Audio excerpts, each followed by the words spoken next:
दोस्तों, देव उठनी एकादशी व्रत को लेकर इस बार लोगों के मन में कंफ्यूजन है कि व्रत 1 नवंबर को करें या 2 नवंबर को। आइए आपका सारा कंफ्यूजन दूर करते हैं। सबसे पहले जानते हैं कि एकादशी कब से कब तक है। एकादशी जो प्रारंभ होगी वो 1 नवंबर दिन शनिवार सुबह 9:12 से होगी और इसका समापन 2 नवंबर दिन रविवार सुबह 7:32 पर होगा। यानी कि 1 नवंबर को सुबह 9:12 से पहले दशमी तिथि है और सूर्योदय सुबह 6 बजे से लेकर 7 बजे के बीच में हो जाता है।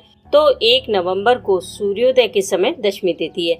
ऐसे में यदि आप 1 नवंबर को देव उठनी एकादशी का व्रत करते हैं तो ये व्रत दशमी तिथि से युक्त होगा, जो कि शुभ नहीं माना जाता। हमें हमेशा उसी एकादशी का व्रत करना चाहिए जो द्वादशी तिथि से युक्त हो, जो कि 2 नवंबर दिन रविवार को है और ये पूरी तरह से दोष मुक्त है और बेहद शुभ है। हम सभी को 2 नवंबर को ही एकादशी व्रत का पालन करना शुभ रहेगा और दशमी तिथि के नियमों का पालन 1 नवंबर को किया जाएगा। देखिए, साधु संत तो इस व्रत को किसी भी दिन कर ले चलेगा, लेकिन हम गृहस्थ लोग हैं, हमारी कुछ कामनाएं भी होती हैं, तो हमें उसी एकादशी का व्रत करना चाहिए जिससे हमें अधिक फल की प्राप्ति हो।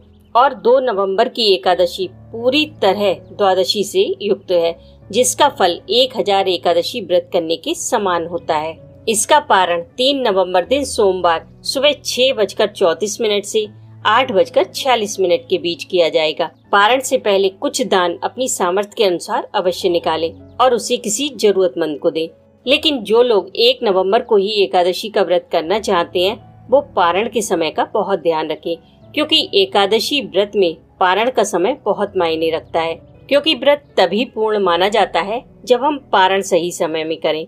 तो जो लोग 1 नवंबर को दशमी युक्त एकादशी का व्रत करेंगे वो पारण 2 नवंबर को दोपहर 1:11 से 3:23 के बीच करें, तभी आपका व्रत पूर्ण माना जाएगा। आप पूजा कर सकते हैं, भगवान को भी भोग लगा सकते हैं, दान भी निकाल सकते हैं, लेकिन स्वयं भोजन करने के लिए आपको पारण के समय का इंतजार करना होगा।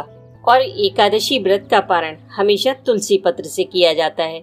जो तुलसी का पत्ता आप भगवान को चढ़ाते हो उसी पत्ते को मुंह में रखकर गायत्री मंत्र बोलना है और जल पी लेना है। अगर आपको गायत्री मंत्र नहीं आता तो ओम नमो भगवते वासुदेवाय या राम नाम बोलकर भी अपने व्रत का पारण कर सकते हैं।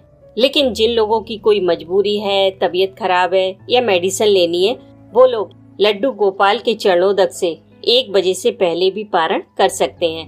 लड्डू गोपाल के चरणों से स्पर्श करा के उस जल से आप किसी भी समय पारण कर सकते हैं, फिर कोई दोष नहीं रहता। लेकिन ध्यान रखें, ऐसा तभी करें जब कोई मजबूरी हो, अन्यथा व्रत का पारण समय पर ही करें। अब जो लोग लास्ट के 5 दिन तुलसी पूजा और कार्तिक स्नान का लाभ लेना चाहते हैं वो 1 नवंबर दिन शनिवार से पूजा व स्नान आरंभ करें और 5 नवंबर दिन बुधवार तक कंटिन्यू करें। इसे भीष्म पंचक व्रत भी कहा जाता है।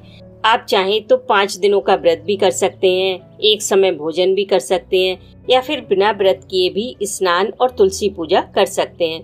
वो सब आपकी शारीरिक क्षमता पर डिपेंड करता है। अगर आप तुलसी विवाह करना चाहते हैं तो उसके लिए 2 नवंबर रविवार का दिन बहुत शुभ है, क्योंकि तुलसी विवाह द्वादशी युक्त एकादशी में ही करना शुभ होता है और 2 नवंबर को द्वादशी युक्त शुभ एकादशी है। हम सभी को इसी एकादशी का पालन करना चाहिए। बाकी अगर आपका और भी कोई क्वेश्चन हो तो कमेंट कीजिएगा, आपको रिप्लाई जरूर मिलेगा।